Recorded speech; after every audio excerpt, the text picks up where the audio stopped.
Good day mga ka-agri. Hindi po ay dadalawin natin dito yung trabaho ni Sir Agri. Kasi may tinatrabaho sa kanya si Ma'am Che dito. Ano kaya yung ginagawa niya dito? At mayroong ganito. Sir Agri! Ano bang meron? Ano tong pinanggagawa mo dito? Okay naman tong plane na dito, ba't mo binubutasan to? Baka mapagalitan ka ng may-ari. Ano ba gagawin dito, sir?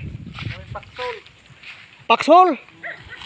Ah, dahil nagkagera kahapon.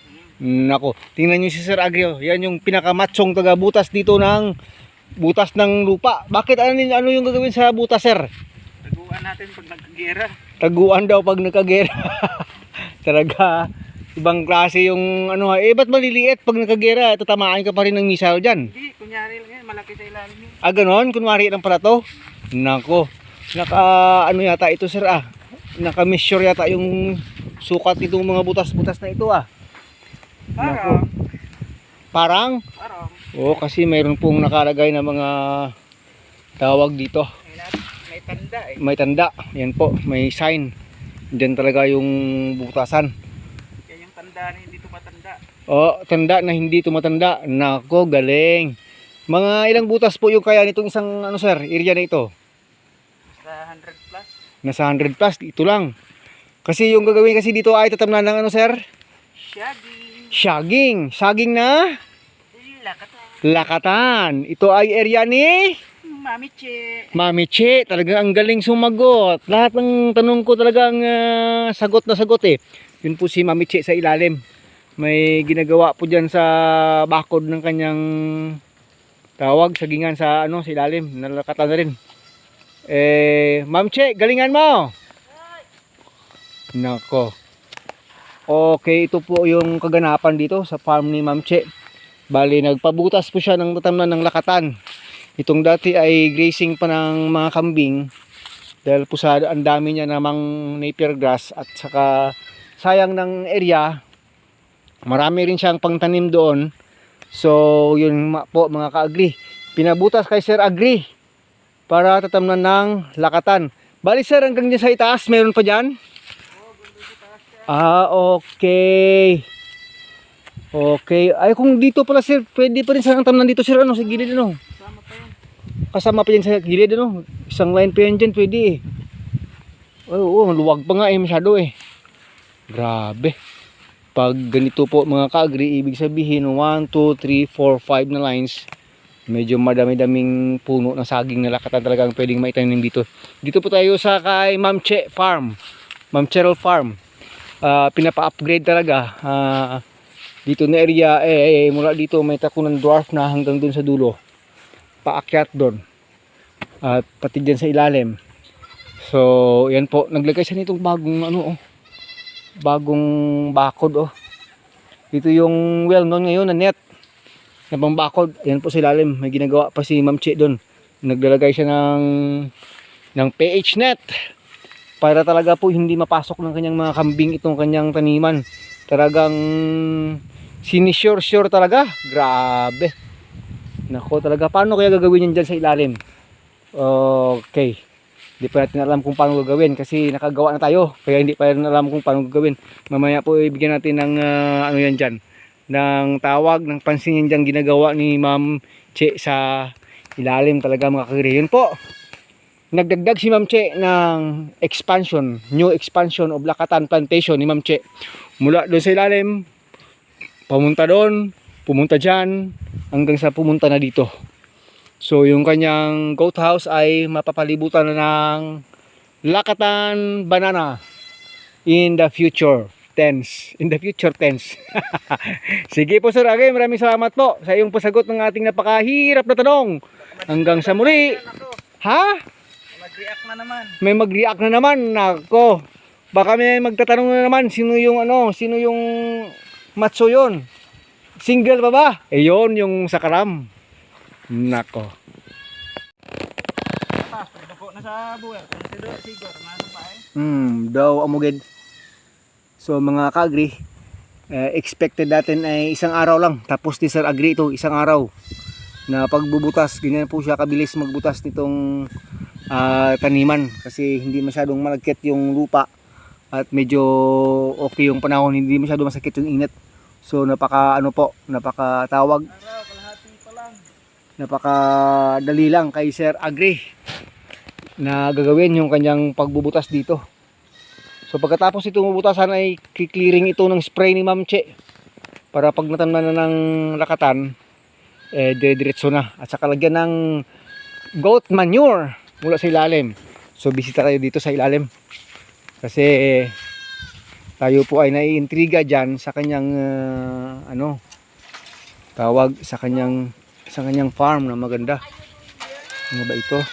Ganito pala yun. Ang alin, pre? Tracy, oo, grabe si Tracy. Grabing taba ni Tracy ngayon. Native mo na lang, sir, kung hindi ipuan. Hello! Amo rin diyang bugtong. O kung si Brown dyan. Labog-labog, maglinga na ganito, pre. Pre, native na nanay, pero yung bata na, labog-labog linga naman. Yung bukay, tama, sa baba na, punta baba na. Tipong baba na. Amo dyan nanay na. Ang darwa kabilag yan. Igor dyan. Mami ito. Mami gani. Ganda talaga, oh. Pag yan na double net at saka napasok pa, may kababalaghang ginagawa yung mga kambing ni Ma'am Che. Ano ba? Kasunod na. Puro sabat. Puti. Nako. Kita mo ay. Puti. Ang puti na. May white ra. Manok masi. Oh, wow. Ba't pinalagan nila yung kumpay dun sa feeder? Dito na sila pumunta. Nako, ayan po, nag-double wall na si ma'am para siguradong hindi makakalabas yung mga kambing. Ang gaganda ang tataba ng mga kambing, mga native goats lang pero ang tataba. Grabe. Wow, ganito pala. So ibig po sabihin, for example halimbawa, ganun talaga yon. Naka cable ties. Nako, pag ganito, this is kasi ganito na eh. Pag ganito na kasi, this is na yan, this is. Wow. Wala na silang madadaanan, ma'am. Wala na. Dito na lang, sa gitna ng kawayan. Lalagyan ko din. Okay lang naman, ma'am, kahit 4 feet. Basta, tawag, mayroon ng sa kabila, mayroon ng ito, oh. Pag naging double wall talagang sigurado, kahit yung mga maliliit, wala nang chance makakapasok. Ganda, naglalagay po si Ma'am Che ngayon ng kanyang bagong dito, fencing. Magkano yung bili nito, ma'am? 1169. 1169. 50 meters. 50 meters, 4 feet. O saan dumaan, Lazada o Shopee? Shopee. Kaya akala ko sa GNT. Shopee, from Shopee. Sponsor just pa. Isa pa Shopee. Sponsor ng Shopee, sana naman Shopee. Sana naman. Tuloy yung PHnet Sponsoran nyo na to. na ngayon na tawag. Maraming bumibili ngayon kasi ang galing at saka ang ganda pong gawing talagang pang fencing. Kasi mayroon po kasing mga kambing dito. Naglagay po siya sa umpisa noon ng hagwire. Kaso lang yung mga maliliit talagang makakapasok po dun sa loob ng kanyang sagingan.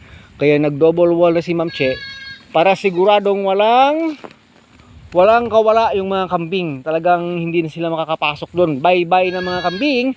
Hindi na makakapasok si Creamy White sa loob ng Lakatan Farm ni Ma'am Che dito sa ilalim. Wow. Tingnan nyo naman. Puro na lang plastic. Wow. Puro plastic ang mga tao dyan.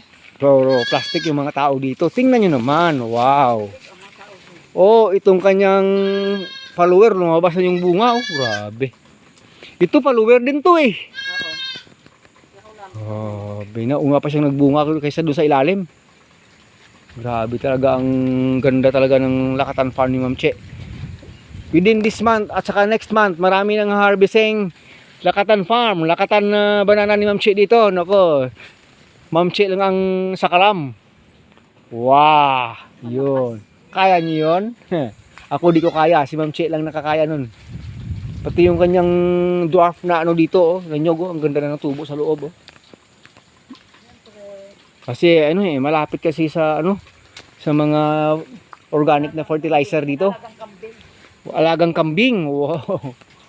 Yung si ano, anak ni Alpine Che, oh. Maabutan pa ng dalawang mong twins, oh. Nako. Ilang buwan ka na? Ba't hindi ka lumalaki? Nako.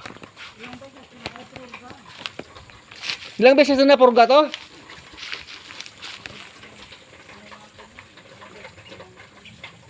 Magkasing haba lang sila, ma'am? Ito ay ilang month na ito, Salpi? 4, 5. Ito isang buwan. Grabe magkasing. Ha? O, 20 days pa lang. Nako. Inabutan ng twins. Yun po yung ano, yung kinaibahan pag may breed na po. Mga kambing natin.